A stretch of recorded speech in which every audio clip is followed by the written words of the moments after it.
Welcome to Fantasy Football Today, Dynasty. I am your host, Heath Cummings, joined today by my good friend, Matt Waldman. Matt, thank you as always for being here. We were just talking about how busy we are this time of year, and I appreciate you making the time to be with us. Just tell everybody what you have going on in terms of content during the season and where they can find it. Sure, you can start off your Monday mornings with a quite profane podcast. We'll just say "Feel It" or "F It." That's the way that's called, with Bob Harris and I. Bob Harris, the great Bob Harris. So it's a fairly profane podcast. We have a good time doing it for about a half hour. I have at Football Guys, there's an article I've been doing for the past, 10 years called The Top 10, which I do film clips showing kind of underscoring points that I make about these players, both from a football standpoint and really to inform you as a redraft and dynasty player. And then you can find the Gut Check, which has been going strong for more than 20 years now. And you can find that on Wednesday afternoons. I had a round table with Football Guys staffers where I edit and ask the questions and occasionally participate in that with them. And that comes out Thursday mornings. And then there's the replacements. Well, if you needed a Kendrick Bourne or a Rico Dowdle or a Xavier Scott, or who else did we have last week on that? We had those two guys on there last week. Those three guys are on there last week. You need one of them. I try and help you out in desperate situations. So I just noticed the chat. I'm going to call a quick audible, which I know you'll appreciate, because last week the conversation was, is it Michael Carter? Is it Amari DiMercato? Will Bam Knight matter? Now feel like we're having a very similar conversation. Is it Hassan Haskins? Is it Kamani Vidal? Again, a situation where one guy's been up and playing with the starter, another guy coming up off the practice squad, but maybe equipped to be better, more productive in the running game. Do you have a lean on Haskins and Vidal? And did you have any sort of big separation between these two in your evaluations coming into the league? Yeah, I'll try and help you out, cuz I would say that I would go Vidal. I know that Haskins is he's a Michigan guy, and Jim Harbaugh, he played for Harbaugh. He's slow. He's he's a bulldozer, but he can certainly factor at the goal line. And that's probably where he will factor if they don't. But I would say Vidal's more like, imagine DeAndre Swift with better vision, but less experience in the NFL and a little bit more quickness. That's what this guy could be if he can get on a roll with enough touches. And he never really got to do that because he was the same club in the bag with J.K. Dobbins last year. So they really wanted somebody who could be more of a Gus Edwards type to complement him. So now he gets to be more of the creative lead back, I think, with what he can do as a runner and receiver. We'll see. He's obviously the inexperience and the thinking through things may still be a factor with him, but I think he's the guy to choose for now if there's not a street free agent out there that I can think of that's going to match what they want. Well, I mean, the one name you said, I think, when you were talking about last year, and the guy who's still a free agent is maybe Gus, but I think Gus probably does more what Haskins does than what Vidal does. So, it's one of those situations for redraft purposes where you just like to ignore it, but then you look at the schedule and they're playing the Dolphins, and so you can't ignore it. But yeah, those guys, it's rare that the guys that are most popular on the redraft waiver wire, we're talking about on the dynasty waiver wire, but those two guys are available in a lot of deep dynasty leagues. You've got to go at them. I lean with you. Even if it's a 50-50 split, I have more hope that Vidal might do something with those 12 touches. And hopefully he does enough in the first half to where it's less than a 50-50 split. On today's show, we are checking in on the rookies. We had Matt on way back in April. We had him on in May to talk about this rookie class. Now we've got to see 4 or 5 games from most of these guys. We're going to talk about who surprised us in a positive way. We'll talk about Tetairoa McMillan, Harold Fandon, Emeka Egbuka, Quinshon Judkins, Bill, of course, and many, many more guys. Let's start with 3 questions for our guest, and let's start with the positive. What rookie has most pleasantly surprised you? I would say probably looking at this list of guys in terms of pleasant surprises. I guess probably we're going to have to say Emeka Egbuka. And mainly because I mean, I think we all thought that he would be good and be a good fit in Tampa's offense. But the question with him more than anything was how good was he going to be right off the bat if they stuck him in a situation where he needed to be the primary receiver? Because he could be a Puka Nakua in this offense when they had a Robert Woods or a Cooper Kupp, and Nakua's schemed open, kind of like he is with Devontae Adams. I mean, Puka Nakua is a great fantasy receiver. He's an elite fantasy receiver. He's not an elite NFL receiver. Sorry, folks. He's highly schemed open. He's tough. He can catch. He can run after the catch. A lot of what he does is very good. He's a number one. He's a starting caliber receiver in NFL, by NFL standards, anywhere that he went. But if he played alongside Jamar Chase or Justin Jefferson, he would be Robin to Batman. That's just how that would work. But Sean McVay likes to scheme things. So when you look at Egbuka, you wondered if that would be the same thing. Is he played a lot in the slot at Ohio State?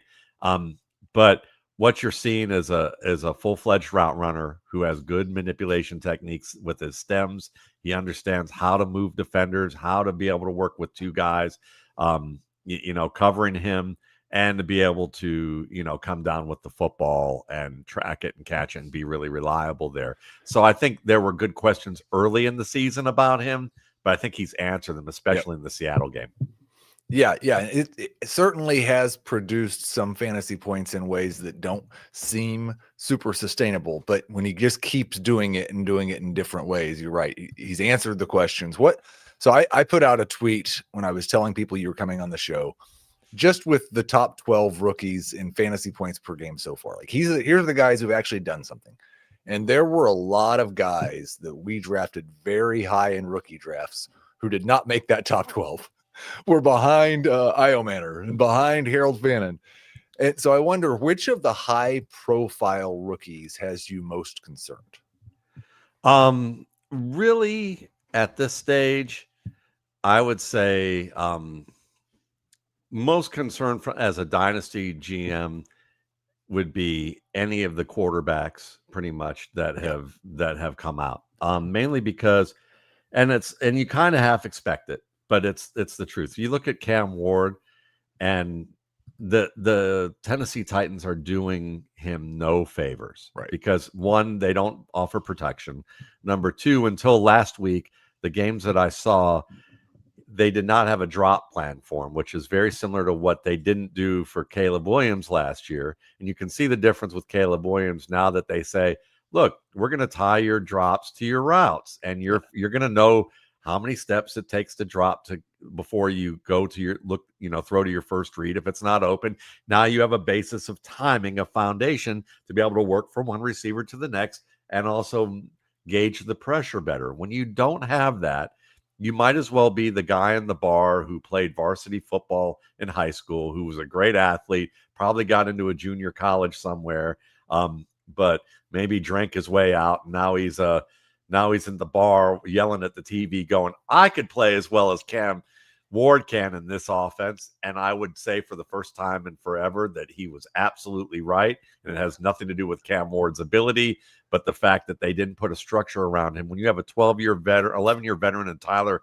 Lockett, and he's your first read, and you don't know when to throw the ball to him on a short out because your footwork isn't tied to the route, that's shameful. And that's not on Cam Ward.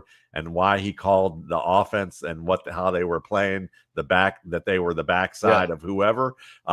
Basically, he was right. And I think that the coaches were a little complacent and needed to get their act together. And you saw a little bit better for him. But the problem is young receivers for them, for some of the part, you've got an underachiever at tight end and Chigo Kwankwo, who's now starting to play better because Gunnar Helm is playing well. And then you've got, but Alec Ayamanor, I mean, he's a young guy. A lot of this offense, I've heard scouts call it a high school offense. Yeah. That it's and it does definitely looks like one. So I'm concerned about him. I'm concerned about Jackson Dart because I think that they just basically wanted to dress him up as an opportunity to save their jobs. I thought they were going to bring in Russell Wilson as an opportunity to convince the executives of the Giants that if they can play winning football or at least competitive football, give them one more year so that Jackson Dart could sit. But instead, it looks like they got desperate, and the whiff of desperation, they're trying to sell that this guy can be their savior. This guy's had 13 reps for much of the offseason. When he did perform well, it was in the preseason. He was essentially a one-read quarterback at Ole Miss. He couldn't hit anything over 25 yards on a consistent basis from my charting of him. And watching him against the Saints yesterday, he had one pass out of about 6 or 7, I think, that I charted over 25 yards that was even remotely accurate. The rest, but he's a good short game player because he can run, because he can do play action, because he can throw on the move in the short range. You can dress up an offense to make the stats for him in the box score look pretty good and make you look pretty promising. And then they can sell, look, one more year for us, and we can really get this guy going. Look what I did for Josh Allen. That's what we're hearing the sale is. But I'm concerned that they're rushing him in for their own purposes. So that concerns me. TreVeyon Henderson, I was not a big TreVeyon Henderson fan. I was a big Quinshon Judkins fan. So I didn't see he's faster, so therefore he's better hype. Right. And I've always been a Ramondre Stevenson fan, though the fumbles are a concern. But this is what you should be concerned about. Ramondre Stevenson has been a fumbling machine for the past season and a half at least. And they took him out of the game and brought in Antonio Gibson. And then when Antonio Gibson got hurt, they went back to Ramondre Stevenson. Yep. They didn't say, you know what, TreVeyon, let's give you your shot. Because TreVeyon is, when if you give him a select plays, he can get really good at those select plays. He's got speed. He can catch. But in terms of really setting up defenses and creating lemonade out of lemons, he's not that guy. And so it may take him a little bit more time to acclimate. I'd still be patient, but I would say, does he look like is he going to be Jahmyr Gibbs? I don't think so. And I think that if you get a chance to sell high on him, which is probably already passed, that would be one that I would say probably a big concern. So you mentioned Quinshon Judkins when I had you on the show in April. I think we referenced that you may have been the highest guy in the industry on Quinshon Judkins. Now he looks incredible, and everyone's going bananas. So I'll ask you, how high is too high? Is it even possible to be too high on Quinshon Judkins? Oh, it's absolutely possible to be too high on this guy. I mean, because, I had him as my running back 2 just below. I mean, like barely below Ashton Jeanty. And I knew that he would. I think Jacob Gibbs and we had a debate about Quinshon. I think it was about all the boxes and things like that. But he fits perfectly in a heavy box scheme. And you can see how that is with Cleveland, because just like Derrick Henry in Baltimore, they want to bring everybody up to the line, and they want a savvy runner who can work through that. And then if he gets through that first level, he's probably got a 20, 30, 40-yard gain. But he's good enough that he can give you steady gains of 5 to 8 yards and keep drives alive. Yeah. And that's what he's doing. The thing is that you need a good quarterback to be at the elite level when that happens. Lamar Jackson can get Derrick Henry into out of bad looking run plays into good looking ones, switching the side to where they're going to run to, audibling to a different type of run, getting out of the run altogether. Joe Flacco could do that, but he couldn't execute when he was throwing the ball to the level to stay a starter. So now you got Dylan Gabriel, who's a heady young guy, but more of an aspiring Teddy Bridgewater type, not really a every year starter type. Right. And then you got Shedeur Sanders, who essentially was a starter, of a future starter talent. But if I was going to be concerned about anybody, it would be him, mainly because I think, and I hate to say it this way, but I think it's the truth, and that's that, Hall of Famer, great coach Deion Sanders, he has certainly done a lot in a lot of regards for college football, for football players, for young coaches. He sets a good example in a lot of ways, but he's also has behaviors of narcissism, of kind of like the little league parent. Right. And I think that when you are the child of a narcissist, you can tend to not realize you have some narcissistic behaviors and some immature behaviors that can get away from you. And I think that Shedeur Sanders is kind of paying for that right now, from his pre-draft process, even through last week when they asked him about starting, and he created drama with the interview that he was doing. And to me, that tells me that this kid has to grow up. And I hope he does, because he does have the skills to be an NFL starter. But until then, the Browns don't have a quarterback who, when they face strong teams that can shut down the run, that the quarterback can find good, easy solutions for the running game and also offset it with really productive passing. So for me, too high for Quinshon Judkins is probably the top half of the top 5. He's not going to be a top 5 back, in my opinion, unless they just continue to get smart enough play. Right. I think he's more of a top 15, top 20 back, because of the ups and downs of the scheme of the quarterback around him and the talent around him. Take a quick break, and when we get back, we'll get into some more rookie talk. Sail GP returns to the Iberian Peninsula for an action-packed weekend at the DP World Spain Sail Grand Prix. Don't miss a defining moment of the Rolex Sail GP Championship on CBS Sports Network. Amazing weekend, guys. So we don't have to spend a lot of time on this first one. I'm going to kind of go through position by position with just some questions I had about the rookies. And you already referenced some concern for both Cam Ward and Jackson Dart. I fully agree with your assessment of those offenses.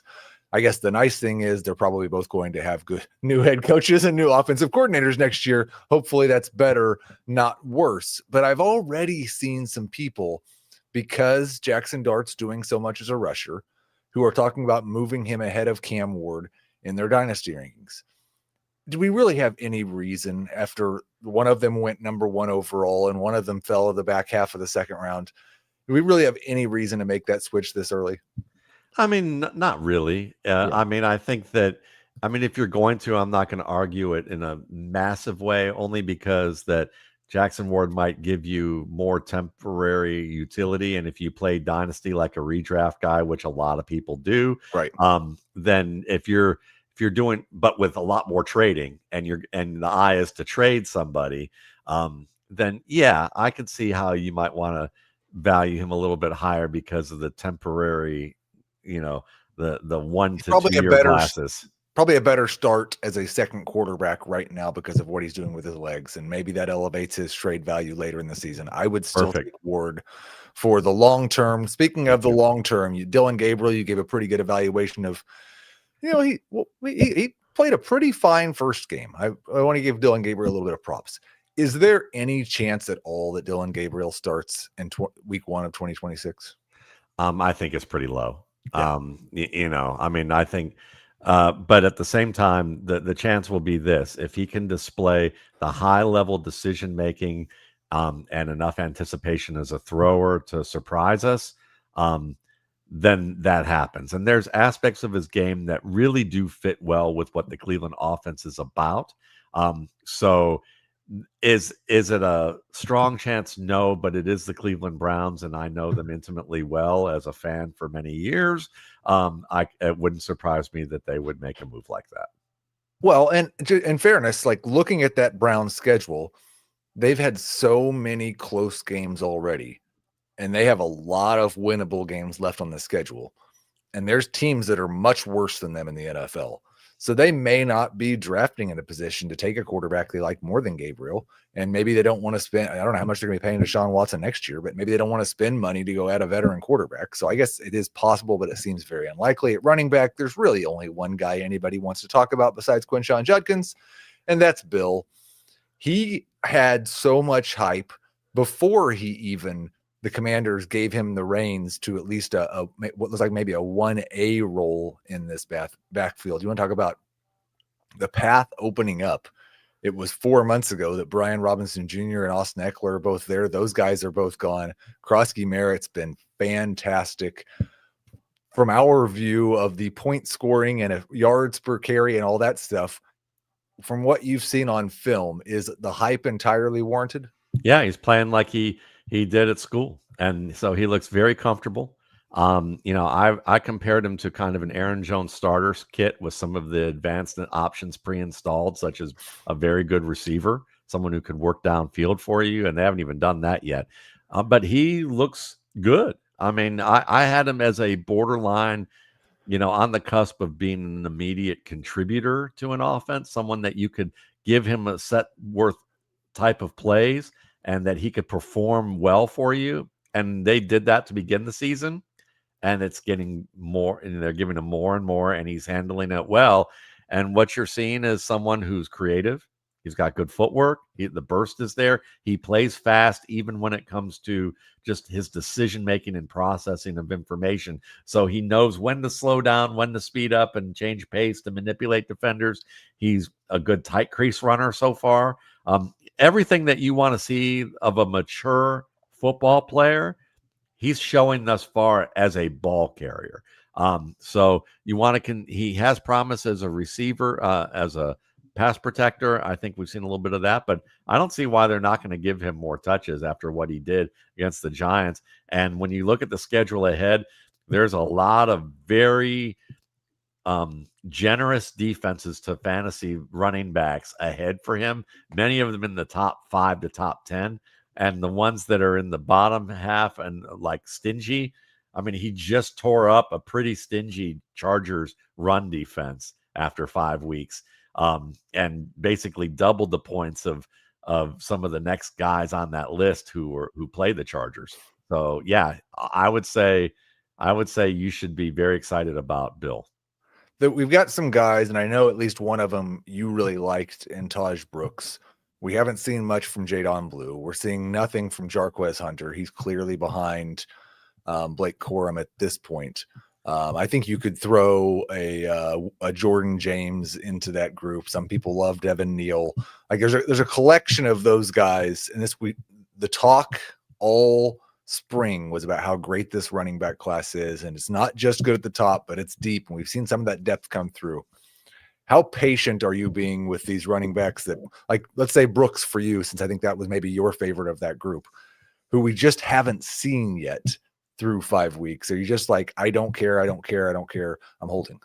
Yeah, if I've got a large enough roster where I took him in the first place, I don't care, because usually, even though I may have had him ranked high, I pretty much told everybody he's going to be a late round pick, if not a UDFA. Right. So you're not drafting a guy in like a 4-round draft like that. You're in a 4-round rookie draft. You're probably drafting him in a 9 to 10 round rookie draft and getting him a little bit, after round 5. And so Brooks for me was a guy that you hold, you put on your taxi squad, and you see. And considering that the Bengals are a dumpster fire right now with their offensive line not being great, with the injuries that they've had to Burrow, I mean, this is a lost season for this team. So maybe he gets a chance later on. The guy that, I would also say that with running back, it just depends on the system. When you look at Jordan James, it's clear that the injury that he fell behind. Kyle Shanahan is a very, there's a lot that they ask for from their players. So that's kind of a thing. But then someone like Cam Scatterbo, he came right in and he's making his way, the way which we kind of expected, which is like by mid-October, he was going to be the man for that team. And he's a couple weeks early on that regard. But then, guys like, who else would be a good example? I mean, Caleb Johnson, off to a great start. If you think about how Arthur Smith talked about him and what he wanted. And then, the preseason, people made a lot about some of the preseason comments from Mike Tomlin. But here's the real deal about this. All this is that Aaron Rodgers needs to be able to play like Aaron Rodgers. And in order to do that, you need to let him be what few quarterbacks are. guys who are coaches on the field, who can change plays, who can audible, who can make sure that they have the protection that they need to make all these different types of chess moves that a lot of these quarterbacks can't do. Cam Ward and Jackson Dart, the offenses they played in at college were basically middle school level compared to what Aaron Rodgers was even playing at in junior college. Okay, like the kind of advanced thinking of how he looked at things. The game's changed in that respect. So you need a guy who can block, who can execute and understand the playbook quick enough that he can just switch without overthinking things. And that keeps you in good down and distance situations. That's why a guy like Kenneth Gainwell, who to me is basically Tiki Barber without the athletic ability, can come in and look great against the Vikings defense because everything's blocked up well, but he knows all the plays and he knows how to do it exactly the way you want to do it. He's going to make a great running back coach one day. Kenneth Gainwell, he's a good NFL player, but he's not a good fantasy player most of the time because he's more like Justin Forsett or Chester Taylor from years past, the guys that can get in and do it, but you don't want him as your starter. Caleb is the guy that they're going to be banking on to get it together either next year or after Rodgers leaves, which may be both. Right. Could definitely be both. Let's move to wide receiver. We talked about Ibuka, the probably the most promising start for any rookie. I think he scored 4 more fantasy points per game than any other rookie. The guy who was the top wide receiver for most after the draft, Tetairoa McMillan, it was him or Travis Hunter. Tetairoa McMillan, everybody that I've listened to that's watched a lot of him is very encouraged, thinks he's going to be awesome. But there's an enormous gap, but obviously between what Ibuka's done so far and what McMillan's done so far. There's been a lot of movement in dynasty rankings with that respect. I've got it to where those two are just about a coin flip right now, Ibuka and McMillan. But should 5 weeks be enough to where Ibuka's just passed him? No, but I didn't have Tetairoa McMillan even remotely close to him. I had Tetairoa McMillan as my wide receiver 5, as an instant starter. But I saw him more as a kind of an aspiring Drake London type, a guy that you probably have to scheme open more often than you get to win one-on-one. And he can be really good when you do that. But, in order for him to be even Drake London-like, he was going to have to correct some things with his hands. From what I've seen, honestly, I'm not as impressed as everybody else. From what I've seen, they've schemed him open a lot. I have not seen him against tight man-to-man press, we're going to jam you type of coverage. And when he had that in college, he was not good at it. Even though people talked about his separation rates, really what they're not factoring is what projects well to the NFL. And it's not projecting well to the NFL in the small things that I've seen. His hands can be awesome at times. He adjusts well to the ball. He can run after the catch. To me, he's a good wide receiver 2 who people can be fooled into thinking is a wide receiver 1. And I would take Emeka Egbuka 8 days a week over him. Okay, good stuff. So let's talk about the other guy who was in that conversation for some people, and we got one more left to talk about in that group. But Travis Hunter, I don't know that there is and it has almost nothing to do with what I've seen from Travis Hunter. But it's a lot of people are terrified by the first month of the season in Jacksonville and the going back and forth between playing this much on offense, this much on defense. That after week 1, the lack of involvement in the offense and the talk about not being on the same page with Trevor Lawrence. Should people chill out a little bit, or is it worth? He wasn't one of the guys you mentioned about being concerned earlier. How are you feeling about Travis Hunter? Yeah, I mean, I'm more concerned about the offense that he's in and what they've decided or haven't figured out what to decide to do with him, because that's really what it is. They're like in the middle lane when people say get in one lane or the other. In the middle, you're surely going to get run over. Well, that's kind of what I feel what's happened with Travis Hunter. GMs getting greedy about, we're going to get both. It's going to be awesome. No, you're not. And that's the thing about all of this. I think that I would hold on to Hunter. I don't have any worries about that, but I play long term. And on top of that, if I'm freaking out about what's going on right now, you're the people I want to trade with. Right. You're the people I want to buy low on stuff like this, because really the worst case scenario is you buy low on Travis Hunter and you were wrong. Oh no. Oh Right. no. You should just quit fantasy football altogether because you were wrong about a player. I mean, that's kind of, I feel like, we don't, none of us are going to do that, Right. and you trade your way into mistakes, you trade your way out of mistakes. If you can adopt that attitude, you tend to be better off anyway. I think he'll be just fine. It's just that I think they've acceded to his wishes of doing both, but he doesn't realize that it's really kind of hurting the team being a little bit of either one, but not being great at one of those things. And I think he'll figure that out, and so will they. Yeah, hope and for fantasy managers, we'll hope the thing he decides on is stay on offense and Right. stop playing defense. Is there a rookie wide receiver who hasn't broken out yet, but might be close? Luther Burden. He's my top guy. I would say I'm going to give you three very quick ones. Luther Burden, you saw hints of that. I think that he'll continue to get incorporated into the offense on a greater basis. He's probably the most talented receiver in that room. No apologies to Roma Dunze, who is a terrific one. But I think that Burden has the capability of doing more. Isaiah Bond looks very good. He was my number 4 receiver, and he looks very good, but there's been 2 plays in 2 games where he wasn't on the same page with his quarterback late on a route, and last week it cost them a drive that could have sealed the game. But he's one that's making tough catches, getting open. As long as he can get somewhat good quarterback play, we might get to see some of that Marvin Mims with good route skills, or T.Y. Hilton, aspiring T.Y. Hilton type of player. And then I would say the other guy is Jalen Noel. I feel like whenever I watch Jalen Noel play, it's almost like you watch him and it's like his game screams, "Look, I'm ready. Can you just put me in the game and let me play?" I mean, that's kind of what I see with him. I don't know if it's going to happen this year, but inevitably, players get hurt, and I could see where Jaden Higgins is kind of thinking through things.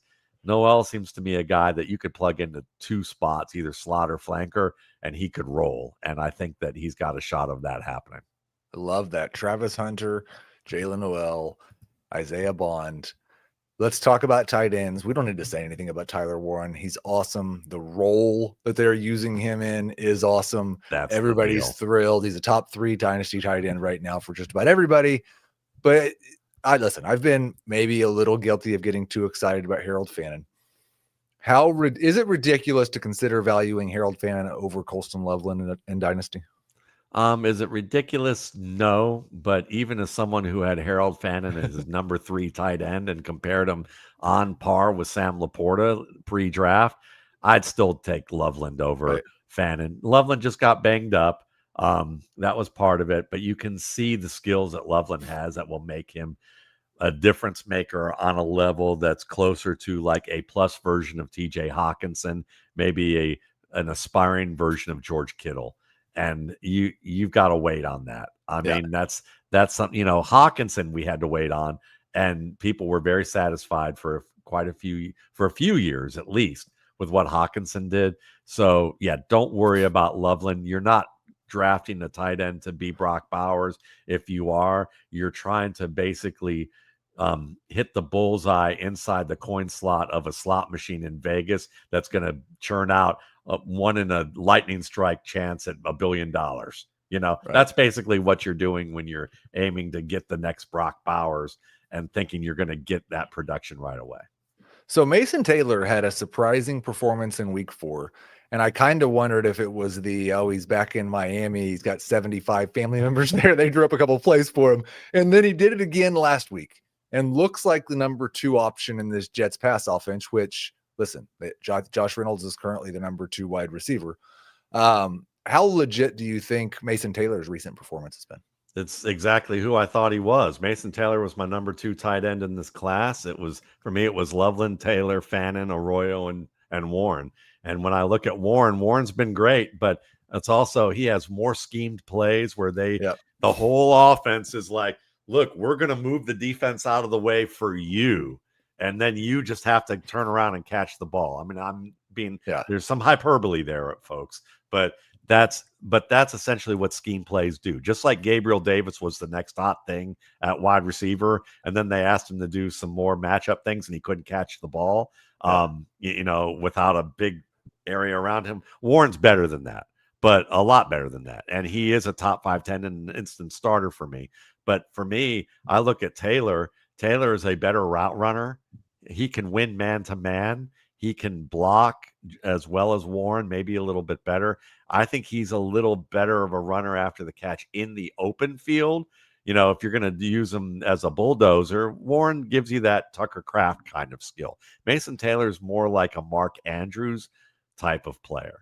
And we know that Mark Andrews is a pretty legit guy. Right. So, yeah, I mean, this is for real. And we know that Justin Fields, I mean, I've been rating Mason Taylor's high because Justin Fields is treating him like Cole Kmet, and he made Cole Kmet into a starter. And we know Cole Kmet isn't a legit fantasy starter long-term as a receiver compared to the talents of other players on the board.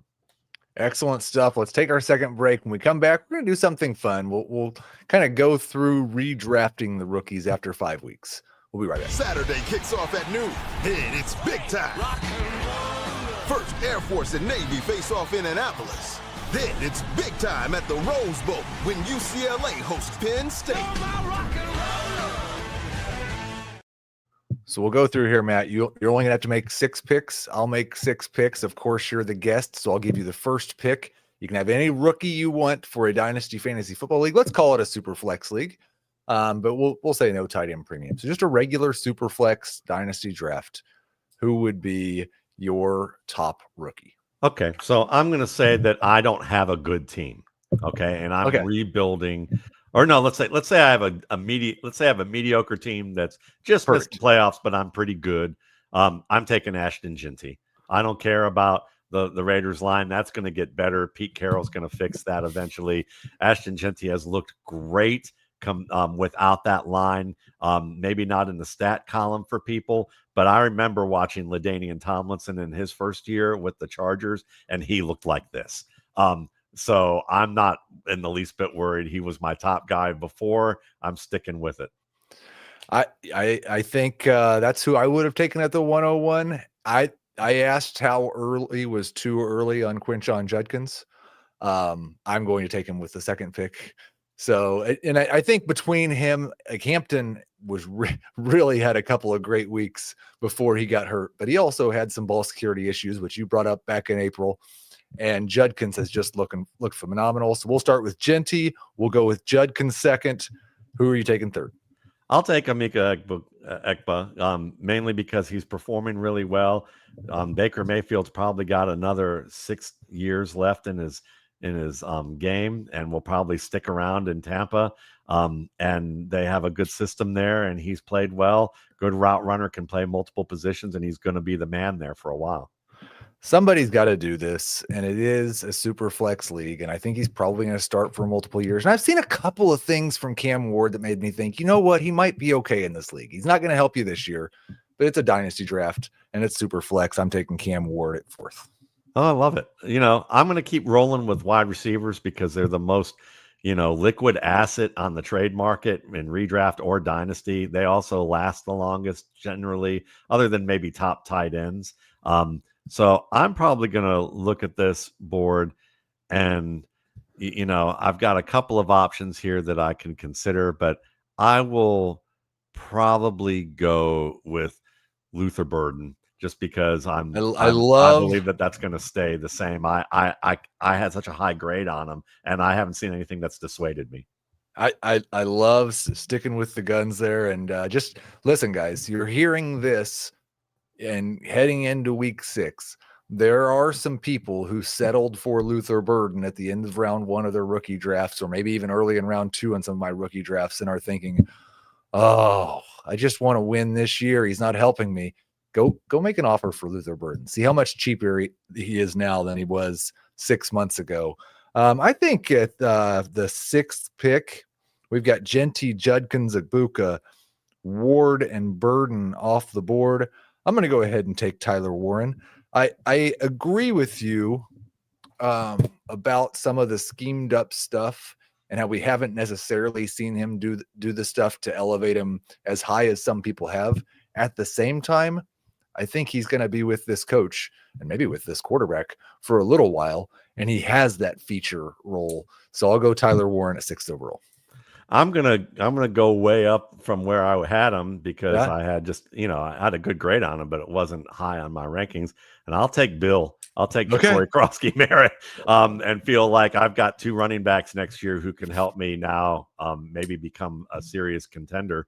And just love the fact that he's in an offense where they're going to be competitive for a couple more years at the very least. And with Jaden Daniels and that crew, I think that this is, I think this is, guns blazing. It will be Omarion Hampton here for me next. Probably not going to see him for the next month, maybe a little bit more.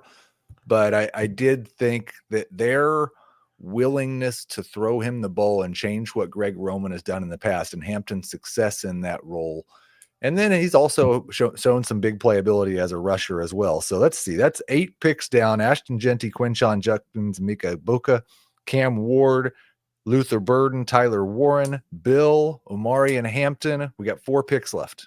Okay. Well, listen, I guess I'll take Colston Loveland since he's sitting out there like that. I mean, I can't imagine. I think Caleb's playing good football and only going to get better. And Loveland's going to be the top tight end, I think, eventually. And I get him at that spot. I would be thrilled in real life. I think I've probably taken advantage of the person that I'm drafting with, not taking advantage of you, but taking advantage of the fact that he could fall this far, because Tetairoa McMillan's probably going to go top 4 in a lot of these types of exercises. Oh, yeah. I will take Tetairoa McMillan with the 10th pick, and we've got 2 picks left. Yeah, I was thinking about taking him because there's so many tight ends to choose from, but I figure that Loveland's gives me that high chance. So then after that, looking at our board and who's available, I would probably continue to stick with a wide receiver. I mean, Travis Hunter's there. I mean, why am I not taking Travis Hunter at this stage? I'll take him there for sure. To have Burden, Hunter, and Mika Ibuka, I'd be happy. I'd be thrilled. So I was the TreVeyon Henderson guy, and it has been a very disappointing start to his rookie year.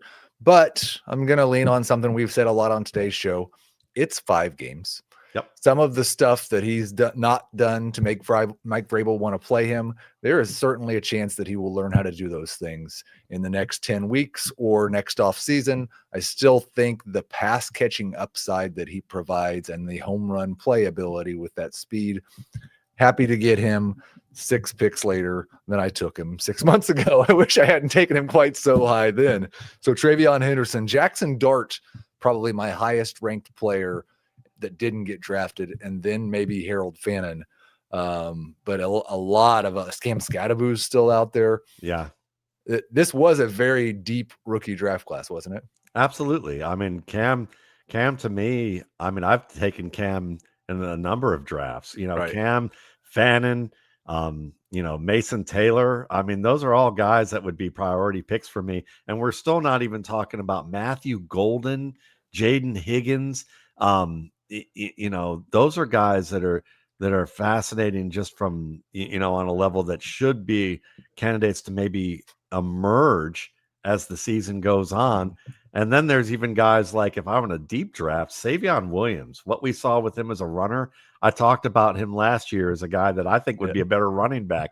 I'm still taking that guy and have him sit on my practice squads because either he's going to come through as a receiver, or I think he might be the replacement to Josh Jacobs, not Marshawn Lloyd.